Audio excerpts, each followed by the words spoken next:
Assalamualaikum warahmatullahi wabarakatuh. Innal hamdalillah nahmaduhu wa nasta'inuhu wa nastaghfiruh wa natubu ilayhi wa na'udzu billahi min shururi anfusina wa sayyiati a'malina. Man yahdihillahu fala mudilla lahu wa man yudlil fala hadiya lahu.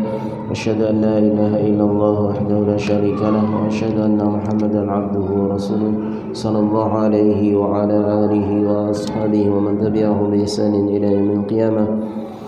يا أيها الذين آمنوا اتقوا الله حق تقاته ولا تموتن إلا وأنتم مسلمون. يا أيها الناس اتقوا ربكم الذي خلقكم من نفس واحدة وخلق منها زوجها وبث منهما رجالا كثيرا ونساء واتقوا الله الذي تساءلون به والأرحام إن الله كان عليكم رقيبا.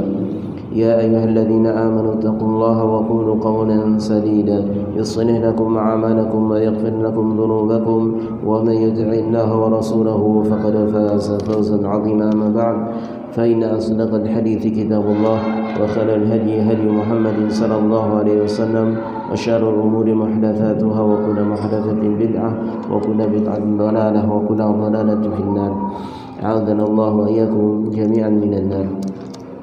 Jamaah salat Isya rahimani wa rahimakumullah yang dirahmati Allah Subhanahu wa taala dan saya cintai karena Allah Subhanahu wa taala.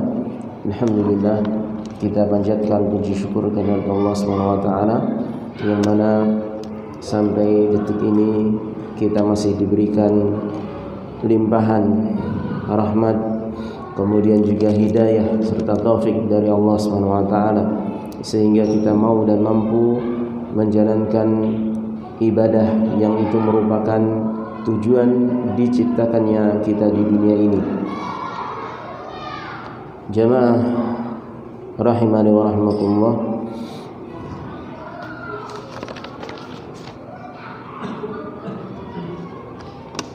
sebagaimana biasa ya, kajian malam Kamis ba'da Isya insyaallah akan kita lanjutkan,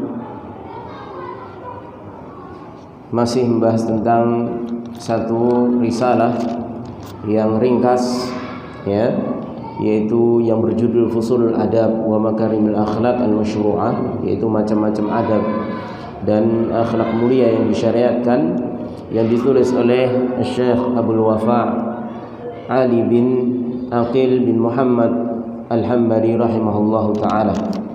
Dan risalah ini disyarah atau dijelaskan oleh Syekh Dr. Khalid bin Ali Al-Musyaikih hafizahullah ta'ala. Pada pertemuan yang lalu kita sampai pada pembahasan tentang istihbab lil muslim, yaitu disunnahkan bagi seorang muslim iyadatu akhihil muslim, yaitu menjenguk saudaranya seorang muslim yang sedang sakit. Dan sebagaimana kita ketahui bahwasanya hukum menjenguk saudara muslim yang sedang sakit ada dua pendapat dari para ulama. Jumhur ulama mengatakan mustahab ya, jumhur kebanyakan para ulama mengatakan hukum menjenguk saudaranya yang sedang sakit ini hukumnya sunnah.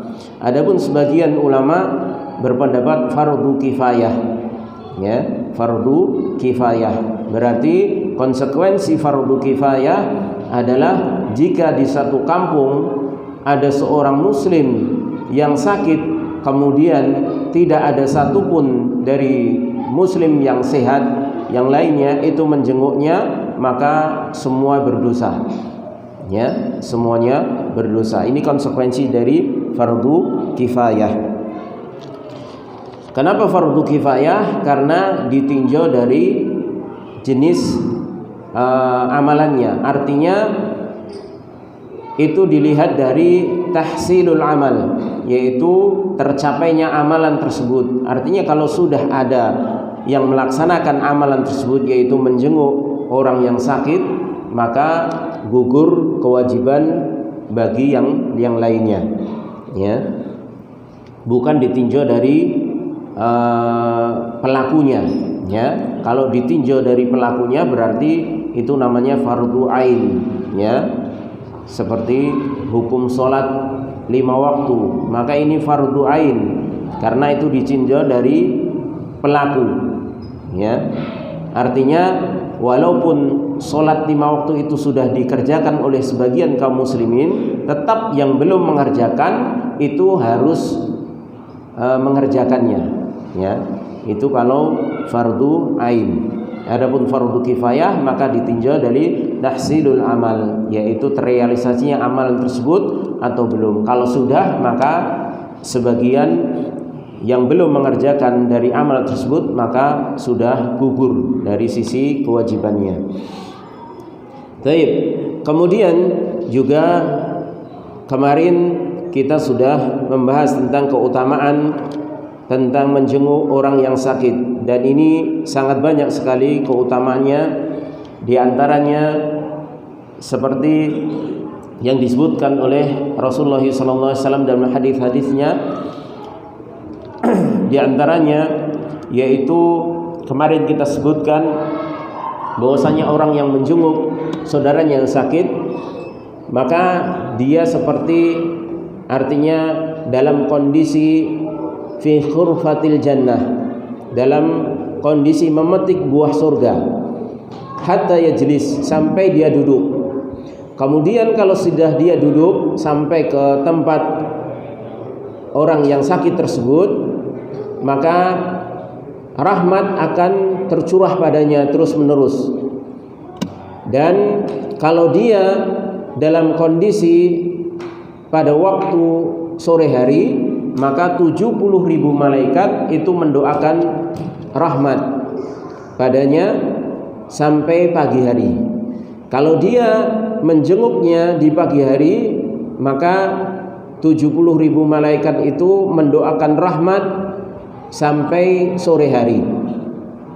Kemudian juga keutamaan yang lainnya, yaitu para malaikat yastaghfiruna lahu, ya, memintakan ampunan, ya, memintakan ampunan kepada orang yang menjenguk saudaranya yang sedang sakit. Kemudian juga di antara keutamanya bahwasanya orang yang menjenguk saudaranya yang sedang sakit, maka dikatakan padanya bahwasanya engkau adalah, artinya engkau dalam keadaan baik dan perjalananmu adalah perjalanan yang baik, dan engkau sedang menyiapkan manzilan fil jannah, yaitu rumah di surga. Ya, ini menunjukkan keutamaan bahwasanya di antara cara kita membangun rumah di surga, rumah masa depan, maka di antaranya dengan menjenguk saudara kita yang sakit, dengan syarat harus ikhlas karena Allah Subhanahu wa taala, ya.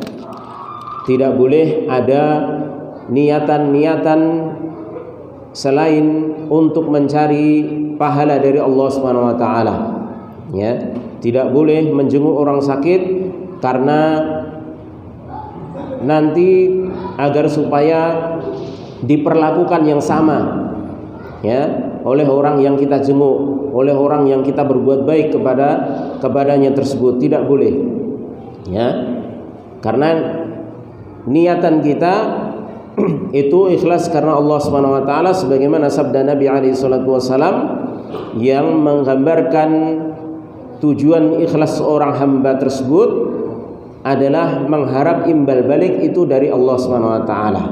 Wallahu fi aunil abdi ma kana al-abdu fi auni akhihi. Allah Subhanahu wa taala senantiasa menolong hambanya selama hamba tersebut mau menolong saudaranya, ya.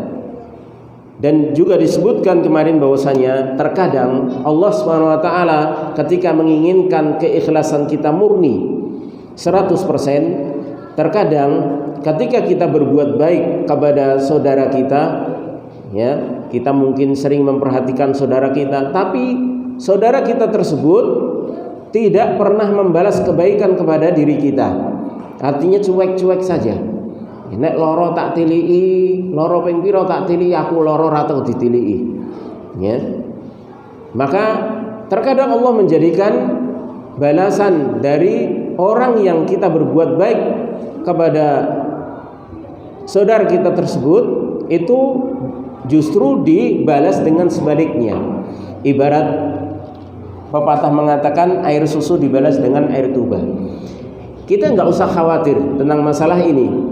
Kita nggak usah pikirkan masalah ini. Yang kita pikirkan balasan dari Allah SWT. Karena pasti Allah memberikan balasan yang setimpal pada kita, yaitu Allah akan menolong kita dikala kita membutuhkan pertolongan. Kita nggak usah berharap kepada orang yang kita tolong, ya. Kita berharapnya kepada Allah SWT. Justru hikmah di balik itu, ketika Allah mentakdirkan orang yang telah kita berbuat baik tapi membalas dengan kejelekan atau cuek dengan kita ketika kita membutuhkan, ya, dikala kita gantian sakit atau kita gantian membutuhkan, saudara kita yang telah kita bantu, telah kita tengok cuek, maka disitulah sebenarnya ujian keikhlasan kita, ya. Dan Allah menginginkan keikhlasan kita murni 100%. Karena tingkat keikhlasan seorang itu berbeda-beda, ya.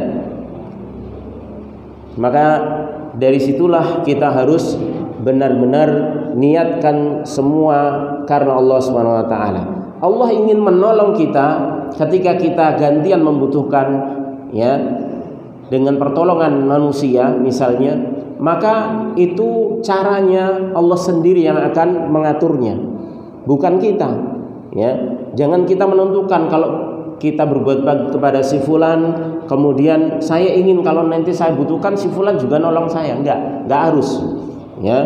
Allah bisa carikan orang lain, ya, untuk membalas kebaikan kita kepada si fulan tadi, ya. Tidak harus si fulan itu, ya. Bisa orang lain yang Allah gerakkan, ya. Maka enggak usah khawatir. Innallaha la yukhliful mi'ad. Allah SWT tidak pernah menyelisihi janjinya, ya. Karena Allah janji menolong hamba tersebut, selama hamba tersebut mau menolong saudaranya, mau perhatian kepada saudaranya, Allah pasti tolong, ya. Tinggal kita luruskan niat tersebut, ya. Baik. Kemudian juga kemarin telah dibahas kapan seorang yang sakit itu atau jenis sakit apa yang bagaimana seseorang itu disunahkan atau bahkan diwajibkan dengan wajib kifayah yang harus ditengok, ya, yang harus dijenguk. Maka ada dua pendapat para ulama. Yang pertama mutlak, sakit apa saja, ya, bahkan sampai dikatakan hatta law waja'ahu darsun, ya, walaupun dia sedang sakit gerahamnya, sakit gigi, pokoknya kalau itu diistilahkan sakit, dijenguk, ya. Ini pendapat ulama secara mutlak. Artinya ada yang berpendapat bahwasanya yang penting namanya sakit, pokoknya dijenguk. Kadasen, panu, sakit enggak itu? Sakit kan? Dijenguk, ya, dijenguk. Ini menurut satu pendapat dari kalangan para ulama. Adapun pendapat yang kedua, dan ini insya Allah yang paling kuat, ya, yaitu sakit yang menyebabkan dia terhalang dari keluar dan mukhalatah dan bergaul dengan manusia, ya. Jadi kalau dia sakitnya itu sampai dia nggak bisa keluar, nggak bisa kerja, ya, apalagi bertemu dengan manusia, jamaah saja nggak bisa, ya, maka sakit semacam ini yang disunahkan untuk dijenguk. Dan ini insya Allah pendapat yang kuat, ya, di antara dua pendapat dari kalangan para ulama tadi, ya. Karena tujuan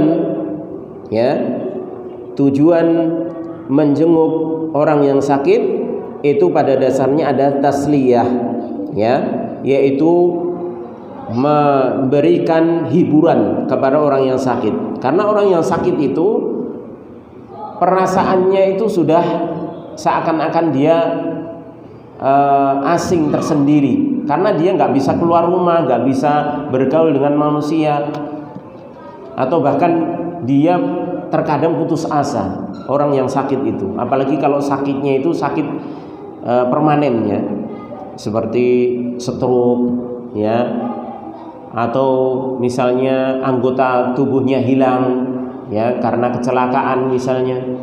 Maka ini butuh tasliyah, butuh hiburan, ya, butuh dibesarkan hatinya agar dia bisa bersabar dan mau menerima takdir dari Allah Subhanahu wa taala. Karena sebagaimana yang kita paparkan dahulu, bahwasanya orang yang sakit itu adalah kondisinya dia istimewa, artinya dia dekat dengan Allah Subhanahu wa taala. Makanya dalam sebuah hadis qudsi disebutkan bahwasanya Allah Subhanahu wa taala nanti pada hari kiamat akan bertanya kepada orang-orang yang tidak menjenguk orang sakit, ya, dengan mengatakan, wahai hambaku, bukankah kenapa aku sakit engkau tidak menjengukku ketika di dunia? Maka orang tersebut yang tidak pernah menjenguk orang yang sakit dari kalangan kaum muslimin itu mengatakan, ya Rabb, engkau kan Rabbul Alamin, bagaimana aku menjengukmu? Maka Allah pun menjawab, bukankah kau tahu si fulan dahulu ketika di dunia itu sakit, ya, tapi engkau tidak menjenguknya. Padahal kalau engkau menjenguknya, kau akan dapati aku di sisinya. Artinya ini menunjukkan kedekatan Allah SWT dengan orang yang sedang tertimpa musibah sakit, ya. Ini diantara keutamaan orang yang sakit, ya. Maka orang yang mengunjungi orang yang sakit itu akan mendapati Allah SWT di sisi orang yang sakit, artinya mendapati pahala yang besar, ya, pahala yang besar. Baik. Kemudian masih berkaitan dengan masalah menjenguk orang yang sakit, wa halil iyadatu laha waqtun muayyan, apakah menjenguk orang yang sakit, artinya saudara kita yang sakit, itu ditentukan waktunya? Wa hal ya'udu kulla yaumin, apakah dia menjenguknya setiap hari? Wa hal yutilul julusa indahu, apakah dia memperpanjang atau memperlama duduknya ketika menjenguk, artinya berlama-lama, ya. Hadhi masailu takallama alaihi ulama'u rahimahumullah. Masalah-masalah ini tadi itu telah dibicarakan para ulama rahimahumullah. Washawab, dan yang benar, fi hadhil masail, pada masalah-masalah ini tadi, annaha raji'atun ila a'rafin nasi wa ahwalil maridi, bahwasanya perkara itu, ya, apakah waktunya ditentukan, ataukah setiap hari atau tidak, ataukah berlama-lama duduk di sisi orang yang sakit, ya, maka semuanya itu dari seluruh pendapat ulama yang bermacam-macam itu semuanya yang benar adalah kembali kepada kebiasaan manusia, kebiasaan setempat, dan kondisi dari orang yang sedang sakit. Ka'an ya'udahu fis sabah au fil masa, seperti dia menjenguknya di pagi hari atau di sore hari, itu kondisinya tergantung si sakit, ya. Au ya'udahu kulla yaumin, atau dia jenguk setiap hari, ini juga kondisinya tergantung bagaimana adat setempat di situ, ya, dan bagaimana kondisi si sakit. Au yastariha bi an yutila indahu au la yutil, ya, atau dia berlama-lama di sisi orang yang sakit tersebut atau tidak, ya. fa idza kana ya'nasu fil julusi utilal julusu indahu, maka apabila kalau duduknya dia itu justru membuat senang orang yang sakit, saudara kita senang, ditekani senang, ya, jak ngobrol, terhibur, ya, maka utilal julusu indahu, maka diperlama duduknya di situ, ya. Kan kita tahu juga kan kondisinya, ya, kok ditekani seneng banget ngobrol, ya. Koyok-koyoke aja mulih sik, ya. Itu ada isyarat itu bagi kita, mungkin istilahnya kalau sudah sering bergaul dengan teman kita, itu kan kita tahu, ya. Wa idza kana yulhiquhu syai'un min ad-darar, ya, au yahtaju ila ahlihi li mu'alajatin wa nahwi dzalika fa innahu la yutal, ya. Dan apabila ada sesuatu yang menyertai saudara kita yang sakit tersebut, minad darar, dari hal-hal yang memudaratkannya, ya, kalau duduk terlalu lama misalnya, kalau ngobrol, ya, ini nanti malah tambah sakit, ya, apalagi kalau sakitnya di daerah wajah, di mulut misalnya, jak ngobrol karo sing iki ya ora pangerten iki. Jadi wis gedak-gedek mantuk-mantuk gedak-gedek. Oh, ditunggoni wae nganti sak jam ora mulih-mulih, ayo kebangetan ini, ya. Atau membutuhkan pengobatan dari keluarganya, ya. Teko esuk nganti awan ra mulih-mulih padahal ki ameh perbane ameh diganti, ya. Ya seneng wae mungkin sing tapi iki keluargane iki sudah waktunya untuk pengobatan, ganti perban dan lain sebagainya, ya. Maka ketika seperti ini fa innahu la yutal, maka tidak boleh berlama-lama duduk di situ.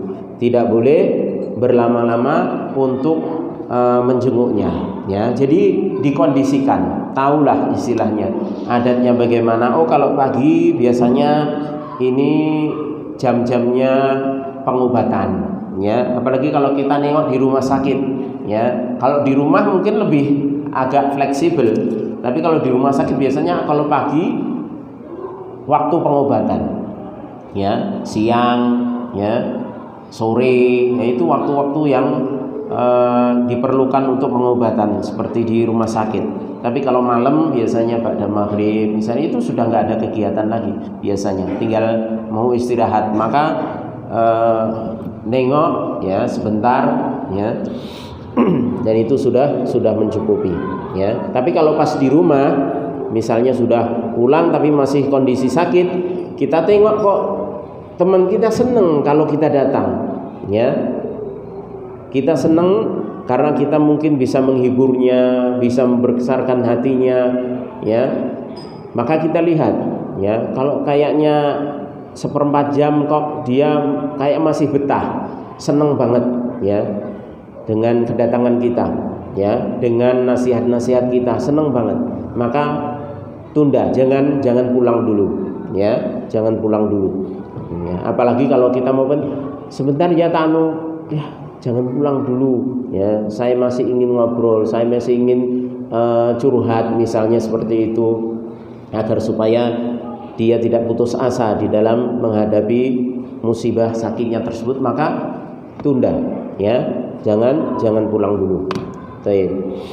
Karena ini pahalanya besar, ya, pahala kita besar, ya, bagi orang yang memasukkan rasa senang kepada saudara kita, apalagi saudara kita tersebut sedang tertimpa musibah, ya.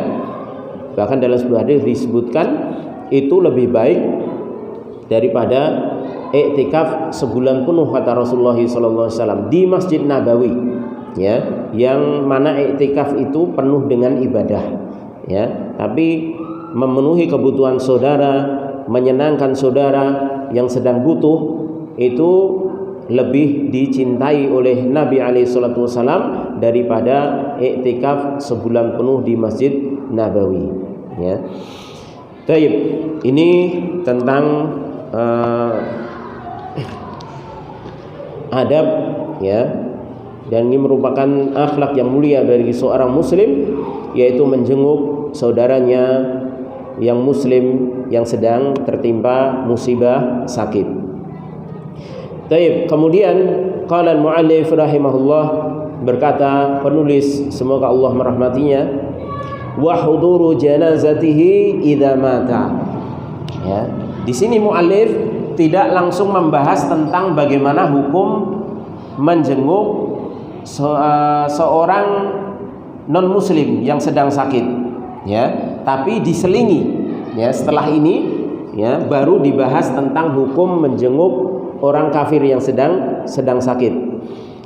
Tapi di sini diselingi oleh mu'alif, yaitu tentang sunnahnya menghadiri jenazah bagi saudara muslim yang sakit, ya, apabila dia mati, ya. Karena yang namanya orang yang sakit itu hanya ada dua kemungkinan.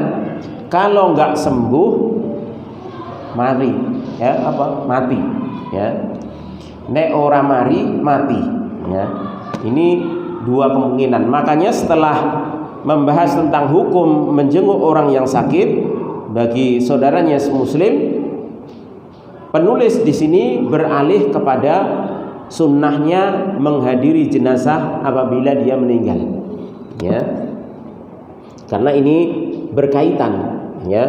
Nek ora mari, mati. Nek mati, ya ndang diurus, ya. Dan diurus jenazahnya. Makanya di sini dikatakan wa huduru janazatihi idza mata. Artinya wa yustahabbu huduru janazatihi idza mata. Ya, disunahkan menghadiri jenazahnya apabila saudaranya tersebut meninggal dunia. Yaqulul muallif rahimahullah yustahabbu an yahdura janazatahu idza mata. Penulis mengatakan bahwasanya disunahkan menghadiri jenazahnya apabila dia meninggal, artinya saudaranya tadi meninggal. Walihada syuri'an na'yu, oleh karenanya disyariatkan an-na'yu, ya. Ngertos na'yu? Nek ten mriki lho wong Jawa dadi lelayu, ya, lelayu, na'yu itu pengumuman. Lelayu itu kan pengumuman toh. Nah, lelayu. Jadi na'yu itu mengumumkan kematian seorang, ya, diumumkan agar supaya apa? Tujuannya bersegera yang saudaranya yang lain itu bersegera untuk mengurus jenazahnya, memandikan, mengkafani, mensolatkan, kemudian sampai dikuburkan, ya. Itu an-na'yu, yaitu i'lanul maut, ya, yaitu mengumumkan kematian seseorang. Wan na'yu minhu mahmudun wa minhu na'yun madmumun. An-na'yu itu ada yang dipuji, ya, disyariatkan. Wa minhu, dan ada juga madmum yang dicela, ya, bahkan muharram, diharamkan. Wan na'yu mahmudun wa an yukhbara, ya. Dan na'yu yang dipuji adalah an yukhbara bi mautil mayyit, ya, yaitu dikhabarkannya kematian orang yang telah meninggal, likai yajtami'un nas, ya, agar manusia itu berkumpul, ya. Itu tujuannya, berkumpul untuk mengurusi, ya, bukan kumpul-kumpul membelih wedhus atau membelih sapi, ya. Karena ini sebagian daerah seperti itu. Bahkan di tempat mertua saya waktu di sebelum saya nikah, ya, itu masih ada tradisi ketika orang meninggal itu disembelihkan kambing, ya, saat itu juga, ya. Itu belum nanti acara setelah kematiannya dan lain-lain. Jadi ketika meninggal langsung disembelihkan kambing. Yes. Seperti itu. Ya. Itu kalau si sahibul mayit, keluarga mayit, ahlul mayitnya itu kalau nggak mencegah, ya wis dibeleh kese, engko karek nagih, ya, pramu metu. Ya nek disembelih wedhus, nek sembelih sapi, antek, ya, sampai akhirnya di waktu sebelum saya nikah kurang berapa tahun itu istilahnya, yo nggak lama, setahun atau 2 tahun, itu kepala desa diganti dari orang anggota kepolisian, ya, itu jadi kepala desa waktu itu masih boleh, ya, dan itu melihat secara logika nggak masuk ini, wah ini nggak masuk ini, ya, akhirnya dilarang, ya. Akhirnya dilarang, walaupun larangannya bukan atas dasar secara ilmu syar'i, ya, tapi larangannya karena mosok wong mati kok dibelehke kaya ngene malah pesta-pesta. Akhirnya kenapa? Karena orang sibuk menyembelih, ngurusi sembelihan, dan yang meninggal nggak diurus. Itu ceritanya. Akhirnya dilarang. Alhamdulillah sampai sekarang sudah nggak ada, ya, sudah nggak ada, ya. Ini kalau nggak menyembelihkan, boleh dicela habis-habisan, ya. Wong konon katanya mbahnya istri saya itu meninggal karena punya kerbau, ya, sawah, ya, itu nggak ngadakan acara tersebut.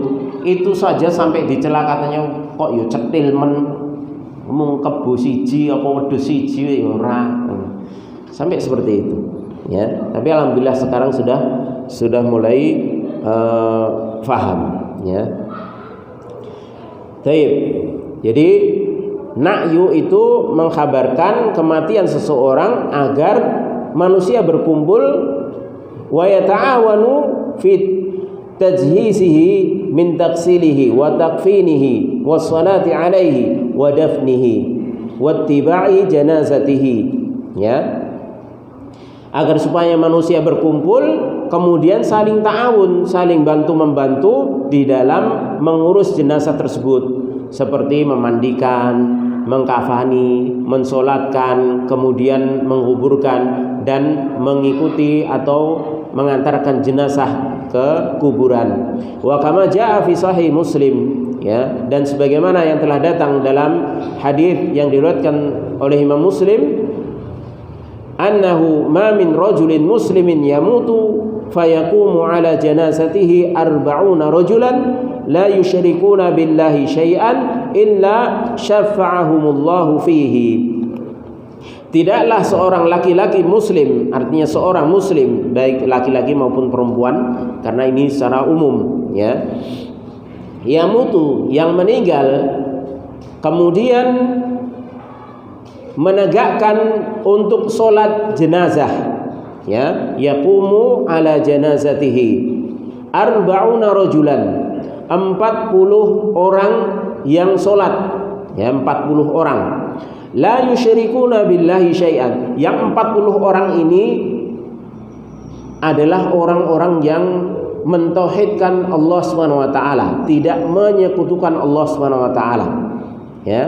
Maka ini pentingnya ngaji tauhid ini, ya, agar supaya kita tergolong dari golongan orang-orang yang muwahhidin, yaitu orang-orang yang mentauhidkan Allah Subhanahu wa taala.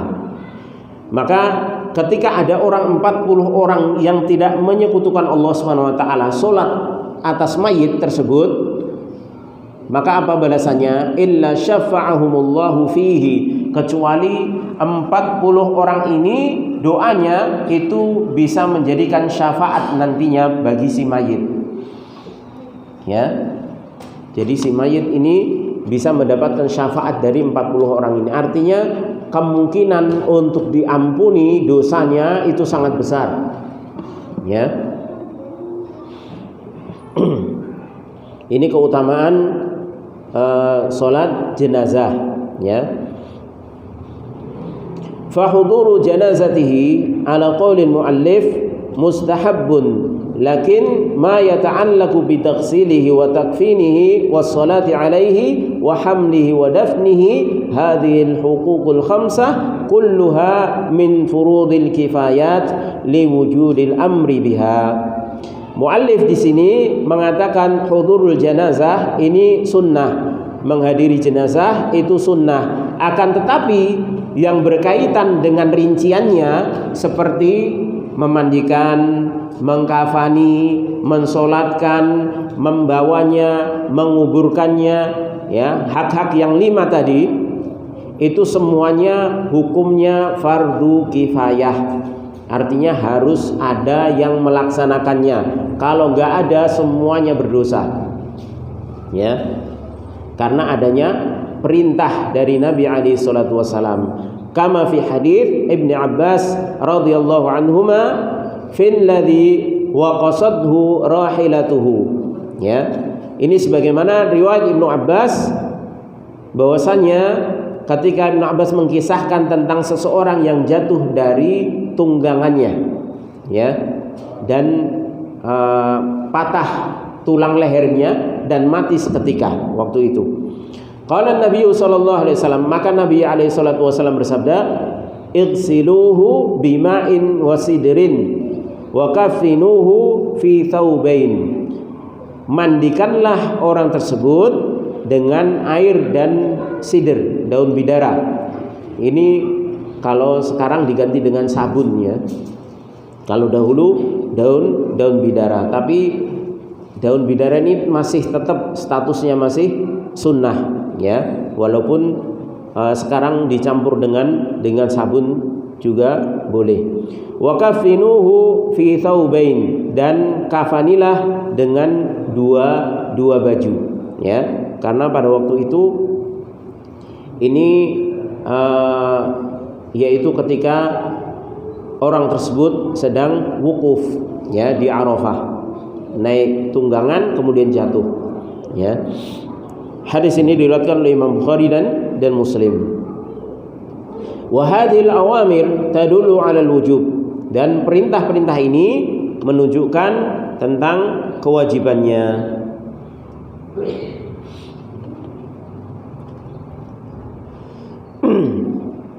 Jadi perintah dari Nabi alaihi salatu wasalam, igsiluhu bima'in wa sidrin wa kaffinuhu fi thawbin, ini menunjukkan wajib. Akan tapi wa hadzal wajib la yakunu ainiyan, tapi wajibnya ini bukan wajib ain, artinya bukan fardu ain. Li'anna al-mulahadha fihi al-amalu, karena yang jadi perhatian di sini yaitu adalah amalnya. Artinya tahsilul amal, ya, tercapainya amalan tersebut. Kalau sudah ada yang mandikan ya sudah, ya. Nanti kalau fardu ain, satu mandikan, si jine teko ngedusi meneh, ora rampung-rampung kademen mayite, ya, sake, ya. Yang penting amalan tersebut sudah terlaksana, ya, maka itu sudah cukup. Ya, fal maksud huwa tahsilul amal, karena yang dimaksud adalah terrealisasinya amalan tersebut. Sudah dimandikan, sudah dikafani, sudah disolatkan, ya, sudah dikuburkan, ya. Yang gotong juga seperti itu, ya. Ini juga fardu kifayah. Fa idza hasala al-amalu kafadzalik, maka kalau amal tersebut sudah terrealisasi maka cukup. Wa illam takunil mubasyaratu minal jami', walaupun, ya, semuanya tidak melakukannya, ya, artinya hanya satu orang mungkin yang mandikan atau 2 orang sudah cukup, ya. Baik. Kemudian, ya, di sini ingin saya tambahkan tentang sedikit keutamaan agar kita semangat, ya. Ketika melihat saudara kita meninggal dunia, maka kita mengurusi jenazahnya. Di antara yang disebutkan oleh Rasulullah SAW tentang keutamaan seperti memandikan jenazah, maka ini punya keutamaan yang besar, ya. Yaitu Allah SWT dalam sebuah hadis itu akan mengampuni ya 40 kali bagi orang yang membandikan jenazah kaum muslimin, ya, seorang muslim yang meninggal. Dan dalam riwayat lain disebutkan juga bahwasanya aibnya orang yang memandikan jenazah itu akan ditutupi dan dosanya akan diampuni di hari kiamat, ya. Tapi dengan syarat itu semuanya dia menutupi aib saudaranya tersebut yang dimandikan, ya. Ini syaratnya harus terpenuhi. Maka orang yang memandikan jenazah itu bukan sembarangan, artinya harus orang yang amanah, ya. Cari orang yang amanah. Makanya terkadang seorang sebelum meninggal dia berwasiat, ya, siapa nanti yang akan memandikan jenazah saya. Maka ini yang didahulukan, wasiat terlebih dahulu. Kalau wasiat dia tidak berwasiat, maka dari kalangan kerabatnya yang paling dekat, ya. Mungkin kalau suami istrinya, kalau istri suaminya, ini dibolehkan, ya. Tapi selain suami istri, maka laki-laki harus laki-laki, ya. Kalau ayahnya yang meninggal, kalau anaknya ingin memandikan, maka anak laki-laki, bukan anak perempuan, nggak boleh, ya. Kalau ibunya yang meninggal, maka anaknya yang perempuan yang memandikan, nggak boleh anaknya yang laki-laki. Tapi kalau suami istri, ini pengecualian, ya. Sebagaimana hadis Nabi SAW yang mengatakan bahwasanya kepada Aisyah, wahai Aisyah, kalau seandainya engkau nanti mati duluan, maka aku yang akan mengurusi jenazahmu dari mulai memandikan sampai mengkafani, ya. Tapi ternyata yang meninggal duluan adalah Rasulullah Sallallahu Alaihi Wasallam, ya. Taib, ini suatu keutamaan yang sangat besar, ya. Kita ditutupi aib kita oleh Allah Subhanahu Wa Taala dan diampuni dosanya di akhirat, itu sangat luar biasa dan itu puncak harapan kita nantinya. Karena nanti di hari kiamat itu ada orang yang disidang oleh Allah Subhanahu wa taala, dihisab, itu dipanggil ala ru'usil khalaik, di hadapan khalayak, artinya dipermalukan oleh Allah Subhanahu wa taala. Bayangkan, ya, apa yang kita lakukan sendirian itu tampak semuanya akan diiklankan oleh Allah Subhanahu wa taala. Semuanya akan ditampakkan di khalayak ramai. Seluruh dunia tahu semuanya, detail tahunya. Si fulan jam sekian nonton ini. Subhanallah, ya. Makanya di antara amalan yang agar supaya kita mengharapkan aib kita nanti ditutupi oleh Allah Subhanahu wa taala pada hari kiamat dan sekaligus dosa kita diampuni, yaitu memandikan jenazah saudara kita yang meninggal, dengan syarat jangan cerita, iki kok neng udele nek tato nih, ya, iki kok jadi kaya ngene bentuke, iki kok nggak usah. Kalau itu diceritakan, kita dapat dosa dan kita nggak mendapatkan fadilah apa-apa, ya, rugi malah, ya. Maka orang yang memandikan itu harus benar-benar amanah, ya. Walaupun sudah berkali-kali memandikan orang yang meninggal, jangan pernah cerita sedikit pun dari aib saudara kita yang meninggal tersebut. Makanya disinilah al jaza min jinsil amal, balasan itu sesuai amal. Kita menutupi aib saudara kita yang telah meninggal, ya, itu Allah balas. Allah akan menutupi aib kita dan ampuni dosa kita nanti pada hari kiamat, ya. Apalagi kalau aib saudara kita yang masih hidup, yang sudah meninggal saja sedemikian keutamaannya, ya. Maka ini hendaknya diperhatikan, ya. Maka ini juga bisa diambil kesimpulan bahwasanya memandikan jenazah itu harus tertutup, jangan dibuka, ya. Nanti semuanya lihat, akhirnya jadi gunjingan, ya, jadi omongan. Oh, kayak Pak mati ini, ya. Akhirnya malah justru menjadikan sebab ya, berdosanya manusia ya ketika menggunjing si mayit. Baik. Kemudian juga mengkafani, dalam sebuah hadis juga disebutkan bahwasanya orang yang mengkafani saudaranya meninggal, maka dia akan diberikan pakaian yang berupa pakaian perhiasan yang mewah pada hari kiamat. Ini sebagai balasan ketika dia mengkafani saudaranya, ya. Maka dari sini kita juga ambil pelajaran bahwasanya kita perlu untuk belajar, ya, di dalam mengurus jenazah, ya.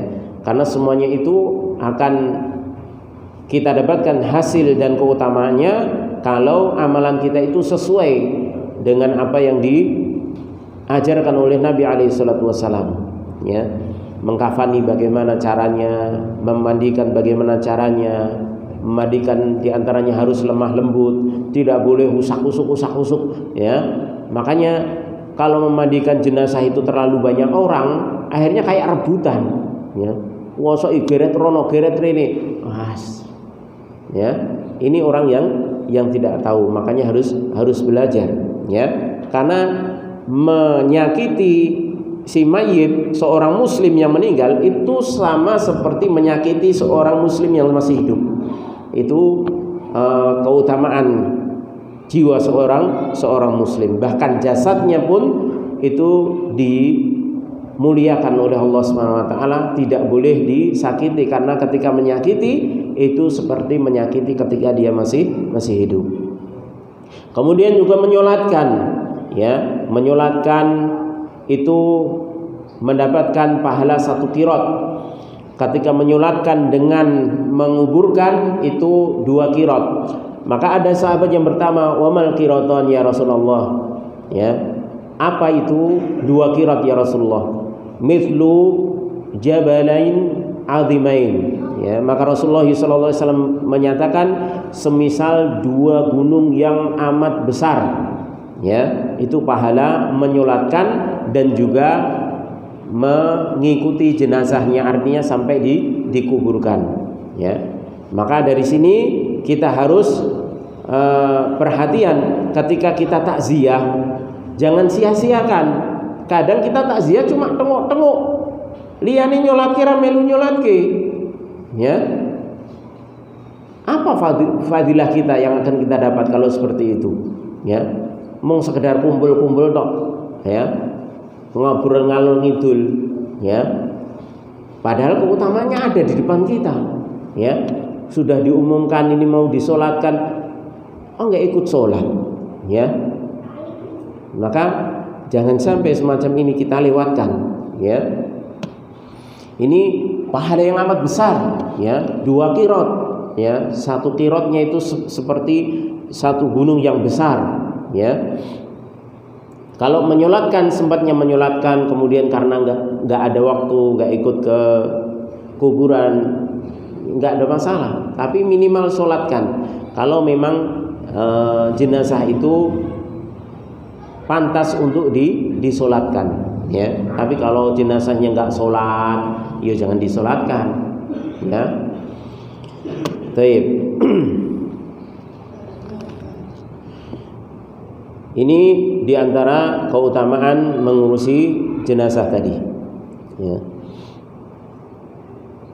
Kemudian qala muallif rahimahullah wa ta'ziyatu ahlihi, dan disunnahkan juga takziah kepada keluarganya, ya. Takziah kepada keluarganya. Baik, sebelumnya kita beralih ke tadi, ya, an-na'yu tadi. Tadi kan sudah, kalau na'yu mahmudun itu sudah disebutkan. Adapun yang madmum, ya, di sini memang tidak disebutkan oleh mu'alif, ya. Tapi kita mungkin bertanya, na'yu mana? Artinya mengumumkan kematian si mayit yang tidak diperbolehkan bahkan diharamkan. Maka di sana Syekh Muhammad Saleh Al-Munajjid hafizahullah ta'ala itu membagi tentang an-na'yu itu ada 3, dan masing-masingnya punya hukum sendiri-sendiri. Yang pertama, yaitu na'yu, yaitu mengumumkan kematian seseorang tanpa mengangkat suara, artinya tanpa dengan horen ya di mimbar-mimbar di masjid misalnya dengan diangkat suaranya, artinya dengan teriak-teriak seperti di pasar, di gang-gang, ini orang mati yang misalnya seperti itu ya. Sekedar diumumkan seperti kita membagikan lelayu ya, membagikan layu atau ketemu teman misalnya si fulan meninggal ya, si fulan meninggal, ayo kita ke sana takziah, atau diumumkan di masjid misalnya, dan sekedar itu saja untuk diajak menyolatkan dan mengurusi jenazahnya misalnya. Maka ini jumhur ulama ya, baik dari 4 madhab ya, itu mengatakan jawaz, artinya dibolehkan. Bahkan sebagian ulama dari jumhur tersebut, sebagian besarnya juga itu mengatakan istihbab, sunnah ya, mengumumkan kematian ya. Kalau hanya mengumumkan kematian tersebut, ini namanya na'yu, tapi na'yu yang mustahab ya. Kemudian jenis yang kedua yaitu mengumumkan kematian tanpa mengangkat suara, sama, tapi dengan menyisipi kalimat-kalimat pujian kepada si mayit ya. Si mayit ini seperti ini, para hadirin ini telah meninggal orang yang mulia dan lain sebagainya, dipuji dengan berlebih-lebihan ya. Atau sebaliknya, disebutkan kejelekannya dengan berlebih-lebihan ya. Maka ini haram hukumnya, karena ini yang dilarang oleh Nabi SAW dalam hadisnya, naha Rasulullah SAW an-na'yu. Rasulullah SAW melarang mengumumkan kematian, tapi yang dimaksud adalah na'yul jahiliyah, yaitu pengumuman kematian ala jahiliyah ya, dengan disebutkan pujian-pujian untuk kesombongan ya. Ini enggak boleh, ini hukumnya haram. Kemudian yang jenis yang ketiga yaitu diumumkan dengan biraf'i saut, dengan suara yang tinggi, seperti di horen-horen pengeras suara, mukabbiratus saut ya. Maka ini jumhur mengatakan makruh ya, hukumnya makruh. Tapi kalau itu hanya sekedar pengumuman ya, dengan mengangkat suara. Tapi kalau mengangkat suara ditambah ala jahiliyah tadi, maka jadi haram hukumnya ya, maka jadi haram ya. Ini pembagian tentang an-na'yu. Baik.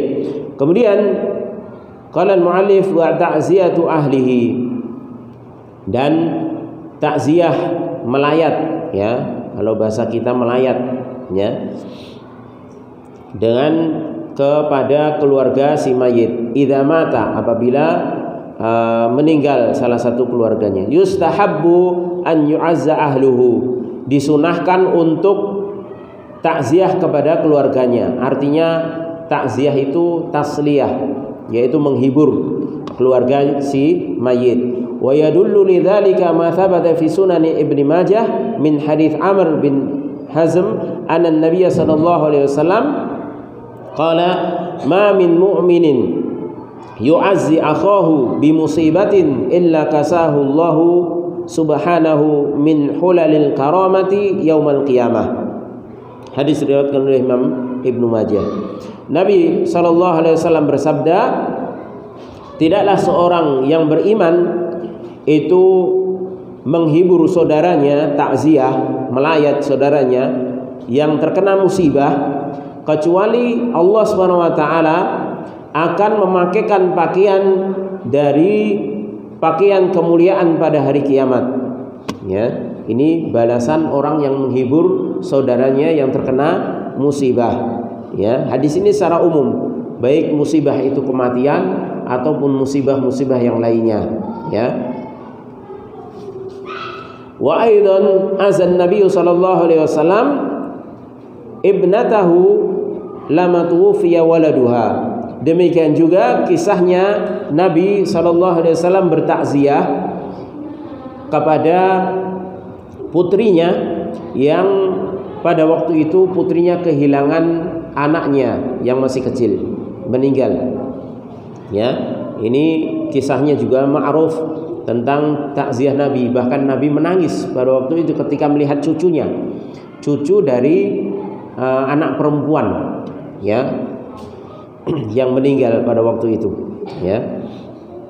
Kalau nggak salah Zainab apa siapa itu yang punya anak laki-laki masih kecil kemudian meninggal sakit dan akhirnya meninggal, maka Nabi datang, ya, bahkan Nabi menangis pada waktu itu, ya.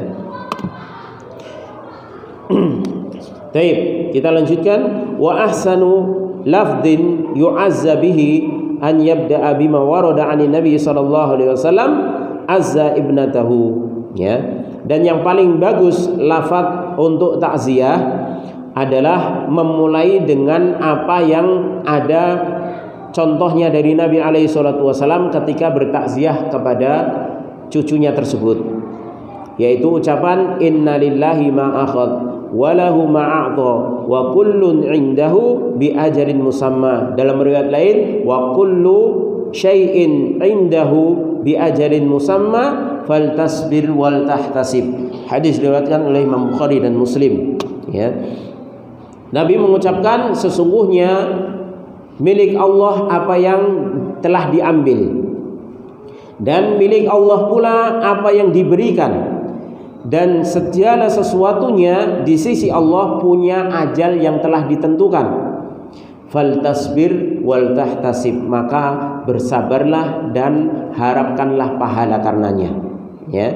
Ini lafaz takziah yang warid, yang ada contohnya dari Nabi alaihi salatu wasallam. Akan tapi takziah adalah tasliyah, yaitu mengungkapkan atau menghibur saudara kita yang terkena musibah. Maka ketika tujuan itu sudah terlaksana, walaupun tidak mengucapkan kalimat ini, ya, maka tidak mengapa. Ini kesepakatan para ulama. Jadi boleh takziah itu mengucapkan kalimat-kalimat yang itu mengandung hiburan bagi saudara kita, ya. Mungkin kita hanya mengucapkan sabar ya, ini musibah dari Allah, insya Allah pahalanya besar, ya, atau yang sejenisnya, ya.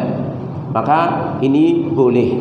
Walaupun kalau kita hafal lafaz ini, ya, itu lebih kita mendapatkan nilai plus, yaitu kita mendapatkan nilai sunnahnya, ya. Tapi intinya takziah itu adalah kita menghibur saudara kita, baik dengan lafaz-lafaz yang kita ketahui, artinya dengan bahasa kita masing-masing, maka ini tidak mengapa. Intinya kita menghibur saudara kita tersebut agar bisa menerima takdir Allah Subhanahu wa taala dan mengharapkan pahala darinya. Tsumma ba'da dzalika yad'u bil ajri wat thawab. Kemudian setelah mengucapkan itu berdoa atau mendoakan dengan pahala agar supaya orang yang terkena musibah dari saudara kita tersebut mendapatkan pahala. Wa yad'u lil mayyit li'annal murada huwa tasliyah, dan juga mendoakan bagi si mayit karena yang diinginkan adalah tasliyah, yaitu menghibur. Fahada huwal akmal fit ta'ziyah, dan inilah yang sempurna. Jadi ucapkan dulu doa dari Nabi alaihi salatu wasalam, kemudian doakan agar yang meninggal ini mendapatkan pahala dari musibah, yang ditinggal ini mendapatkan musibah dari apa yang dia rasakan tersebut, yaitu ditinggal mati oleh keluarganya. Kemudian mendoakan bagi si mayit, ya. Maka ini sempurna, ya, di dalam takziah. Al-mujzi, yang mencukupi, idza azzahu wa sallahu bi ayyi lafdin, dan takziah itu mencukupi apabila dia bertakziah dan menghibur keluarga si mayit dengan lafaz apapun, artinya yang tujuannya untuk menghibur, itu sudah mencukupi, ya. Kalau ingin sempurna, maka lafaz dari Nabi alaihi salatu wasalam itu dihafalkan.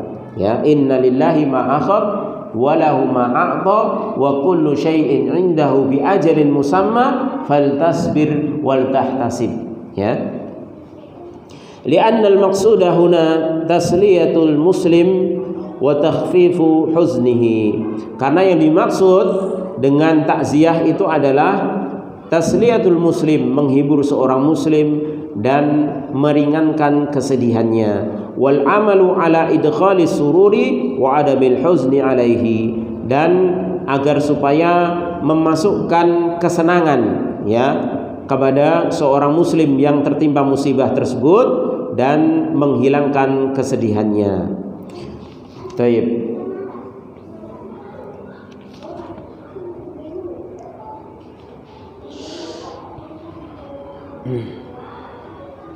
Taib, masih ada sedikit pembahasan, insyaallah kita lanjutkan pada pertemuan yang akan datang insyaallah taala ya, masih berkaitan dengan takziah ya. Nanti akan dibahas juga tentang bagaimana hukum berkumpul-kumpul ketika takziah. Ya, sebagaimana yang kita ketahui, kalau ada orang yang meninggalkan pasang kajang, ya, kemudian kursi, itu bagaimana hukumnya? Itu ternyata dalam Islam subhanallah sudah dibahas, ya, sudah dibahas dan nanti bagaimana itu hukumnya. Nanti kalau kita sudah mengetahui tinggal kita praktekkan ya insyaallah taala. Dan inilah tujuan kita belajar itu adalah dalam rangka untuk kita amalkan dalam kehidupan kita sehari-hari. Karena dengan mengamalkan ilmu ya yang kita ketahui dari ajaran-ajaran agama Islam ini, inilah yang dimaksud man salaka tariqan yaltamisu fihi ilman sahhalallahu lahu bihi tariqan ilal jannah. Siapa yang menempuh satu jalan untuk belajar ilmu agama, mempelajari ilmu agama, maka dengan itu Allah Subhanahu wa taala akan memudahkan jalannya menuju surga. Artinya setelah dia mempelajari ilmu tersebut kemudian dia amalkan, nah dengan amal tersebut itulah yang akan menghantarkan menjadi sebab menuju surganya Allah Subhanahu wa taala. Ya, tanpa ilmu seorang tidak mungkin akan menuju jalan menuju surga dengan mudah, ya. Baik, wallahu a'lam bishawab. Mudah-mudahan ini bermanfaat. Kurang lebihnya saya mohon maaf. Kita tutup dengan doa kafaratul majelis.